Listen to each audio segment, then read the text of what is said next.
नमस्कार, मैं प्रफुल्ल पांडे आप सभी का स्वागत कर रहा हूं। आप देख रहे हैं citizen live news. Supreme court का एक बहुत बड़ा फैसला सामने आया है। विधानसभा चुनाव के रोकने के लिए दिए गए याचिका को सुप्रीम कोर्ट ने खारिज कर दिया है। सुप्रीम कोर्ट ने कहा है कि कोरोना के चलते विधानसभा चुनाव टाला नहीं जा सकता। कहीं ना कहीं ये चुनाव आयोग का फैसला है, इसमें सुप्रीम कोर्ट कुछ नहीं कर सकता। सुप्रीम कोर्ट का सीधा यही कहना था। सुप्रीम कोर्ट ने इस बात को साफ तौर पर कहा है कि चुनाव आयोग, निर्वाचन आयोग सेफ्टी बरतने के लिए कुछ गाइडलाइंस देंगे। उस गाइडलाइंस के आधार पर चुनाव हो सकता है। विधानसभा चुनाव इस साल के अंत में हो सकता है, होने वाला है और वो होगा। इससे सुप्रीम कोर्ट ने जो याचिका दायर किया गया था, वो याचिका को सुप्रीम कोर्ट ने खारिज कर दिया है। बिहार विधानसभा चुनाव को कोरोना संक्रमण के चलते टालने की मांग को लेकर लगाई गई याचिका को सुप्रीम कोर्ट ने खारिज कर दिया है। शुक्रवार को इस मामले पे सुनवाई हुई। कोर्ट ने कहा कि कोरोना के चलते एक राज्य के चुनाव को टाला नहीं जा सकता।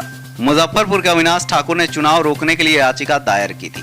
याचिकाकर्ता ने दलील दी कि कोरोना का संक्रमण फैला हुआ है, इसे देखते हुए चुनाव टाला जाए। सुप्रीम कोर्ट ने इस दलील को खारिज कर दिया है। इससे पहले पटना हाईकोर्ट ने बिहार चुनाव टालने की मांग से जुड़ी हुई 2 जनहित याचिकाएं दायर की गई थी, लेकिन कोर्ट ने उन याचिकाओं को संज्ञान नहीं लिया था।